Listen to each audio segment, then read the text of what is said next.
ഗബ്രി കഴിഞ്ഞാൽ ഏറ്റവും കുറവ് വോട്ട് ലഭിച്ചിട്ടുള്ളത് നോറയ്ക്ക് തന്നെയാണ്. ബിഗ് ബോസിൽ അത്യാവശ്യം നന്നായിട്ട് ഗെയിം കളിക്കുന്നതും അത്യാവശ്യം കണ്ടന്റ് കൊടുക്കുന്നതുമായിട്ടുള്ള മത്സരാർത്ഥികൾ തന്നെയായിരുന്നു ഗബ്രിയും നോറയും. പക്ഷേ അൺഫോർച്ചുനേറ്റ്ലി അവർക്ക് തന്നെയാണ് ഈ ആഴ്ച ഏറ്റവും കുറവ് വോട്ട് ലഭിച്ചിരിക്കുന്നത്. പ്രേക്ഷകരെ തൃപ്തിപ്പെടുത്താൻ അല്ലെങ്കിൽ പ്രേക്ഷകരുടെ മനസ്സിലൊരു സ്വീകാര്യത നേടിയെടുക്കാൻ അവർക്ക് സാധിച്ചില്ല. അവരുടെ ഒരു ഗെയിം അങ്ങനെ ആയിരുന്നു. അതിൽ ഏറ്റവും കുറവ് പ്രേക്ഷക പിന്തുണ ഉണ്ടായിരുന്നത് ഗബ്രിക്കാണ്.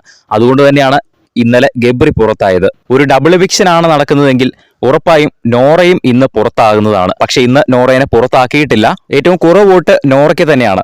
പക്ഷേ നോറ ഒരു നല്ല മികച്ച മത്സരാർത്ഥി ആയതുകൊണ്ട് തന്നെയായിരിക്കും, ബിഗ് ബോസിന്റെ കണ്ണിൽ ഒരു നല്ല മത്സരാർത്ഥി ആയതുകൊണ്ടും കണ്ടന്റ് കൊടുക്കുന്ന ഒരു മത്സരാർത്ഥി ആയതുകൊണ്ടും ആയിരിക്കണം ഡബിൾ എവിക്ഷൻ എന്ന ഒരു പ്രക്രിയ ഒഴിവാക്കി നോറയെ അവിടെ സേവ് ചെയ്യുന്നത്.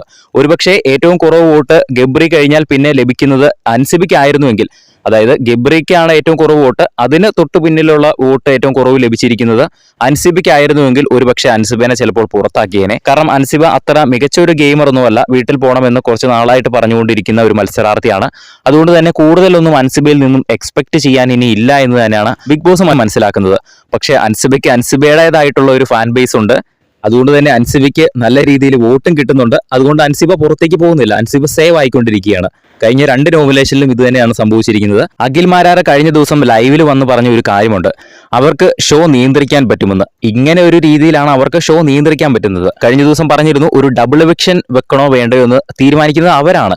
വേണമെങ്കിൽ എവിക്ഷൻ വെക്കണോ വേണ്ടയോ എന്ന് തീരുമാനിക്കുന്നത് അവരാണ്. ഇപ്പോൾ വേണമെങ്കിൽ അവർക്ക് നോറയെ പുറത്താക്കാം, പക്ഷെ അവർക്ക് പുറത്താക്കാൻ താല്പര്യമില്ലാത്തതുകൊണ്ട് അവർ പുറത്താക്കുന്നില്ല. പക്ഷെ ഗബ്രീനെ പുറത്താക്കാതിരിക്കാൻ പറ്റാത്ത ഒരു സാഹചര്യമാണ്. അത് തികച്ചും അൺഫെയർ ആയ ഒരു രീതിയിലേക്ക് കാര്യങ്ങൾ മുന്നോട്ട് പോകും. അതുകൊണ്ട് തന്നെ ഗബ്രീനെ പുറത്താക്കാതിരിക്കാൻ അവർക്ക് യാതൊരു ഓപ്ഷനും ഇല്ല. പക്ഷെ അവർക്ക് 100% എനിക്ക് ഉറപ്പാണ് ഗബ്രീനെ പുറത്താക്കാൻ യാതൊരു താല്പര്യവുമില്ല. കാരണം അത്യാവശ്യം നല്ല രീതിയിൽ കണ്ടന്റ് കൊടുക്കുന്ന ആൾ തന്നെയാണ്. പക്ഷെ അവർക്ക് വേറെ ഒരു ഓപ്ഷനും ഇല്ലാത്തത് കൊണ്ട് തന്നെയാണ് ഗബ്രീനെ പുറത്താക്കിയത്.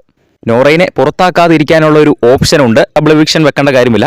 പക്ഷെ എല്ലാവരും തന്നെ പ്രതീക്ഷിച്ച ഒരു ഡബിൾ എവിക്ഷൻ തന്നെയാണ്. കാരണം ഇപ്പോൾ തന്നെ 55-ാം ദിവസമായി. ഇനി ഒരു ടോപ്പ് 5-ലേക്ക് എത്തിക്കേണ്ടതുണ്ട് ഒരു 3-4 ആഴ്ച കൊണ്ട് തന്നെ. അതുകൊണ്ട് ഇനി വരുന്ന ആഴ്ചകളിൽ ഒരു ഡബിൾ എവിക്ഷൻ തന്നെ നമുക്ക് പ്രതീക്ഷിക്കാം. അവിടെയും ബിഗ് ബോസ് ചെറിയൊരു കളി കളിക്കാൻ സാധ്യതയുണ്ട്.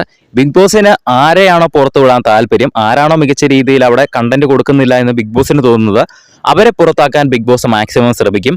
അതുകൊണ്ട് തന്നെ നാളത്തെ നോമിനേഷൻ പ്രക്രിയ അതിലൊരു പ്രധാന പങ്ക് വഹിക്കും. അവർക്ക് വേണ്ടയാളെ നോമിനേഷനിലേക്ക് ഇട്ടുകൊടുക്കുക എന്നത് അവരുടെ ഒരു ടാസ്ക് ആയിരിക്കും. അല്ലെങ്കിൽ അവർക്ക് അവിടെ നിൽക്കണം എന്ന് താല്പര്യമുള്ളവരെ എവിക്ഷനിൽ അല്ലെങ്കിൽ നോമിനേഷനിൽ വരാതെ സംരക്ഷിക്കാൻ അവർ മാക്സിമം നോക്കും. അത് നാളത്തെ നോമിനേഷൻ പ്രക്രിയ നമ്മൾക്ക് കണ്ടു തന്നെ അറിയാം എങ്ങനെ ആയിരിക്കുമെന്ന്. ഞാൻ പ്രതീക്ഷിക്കുന്നത് ആ ഒരു രീതിയിലാണ്. ബിഗ് ബോസിന്റെ ഒരു ഇടപെടൽ ആ ഒരു നോമിനേഷൻ പ്രക്രിയയിൽ ഉണ്ടാകും. നമുക്ക് കണ്ടു തന്നെ അറിയാം എങ്ങനെ ആയിരിക്കും ആ ഒരു നോമിനേഷൻ നടക്കാൻ പോകുന്നത് എന്ന്. വീഡിയോ ഇഷ്ടപ്പെട്ടാൽ ഒന്ന് ലൈക്ക് ചെയ്യുക. കൂടുതൽ ബിഗ് ബോസ് അപ്ഡേറ്റുകൾക്കായിട്ട് ചാനൽ സബ്സ്ക്രൈബ് ചെയ്യുക.